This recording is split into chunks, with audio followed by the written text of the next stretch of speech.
Mga kapuso, naging bagyo na ang low pressure area na minomonitor sa loob ng Philippine Area of Responsibility.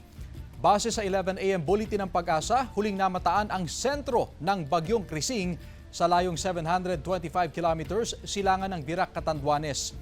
Ayon sa Pag-asa, posibleng tumbukin ito ang Northern Luzon sa mga susunod na araw.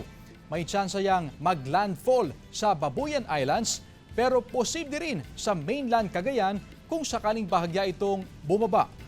Posible pang magkaroon ng pagbabago kaya tutok lang sa updates. Bukod sa epekto ng bagyong Krising, patuloy ring makakaapekto ang habagat sa iba pang bahagi ng bansa. Base sa datos ng Metro Weather, may tsansa ng ulan sa Northern at Central Luzon. May malalakas na ulan gaya sa Ilocos Region, Cagayan Valley, Cordillera at Zambales. Posible rin ang ulan sa ilang pang bahagi ng bansa.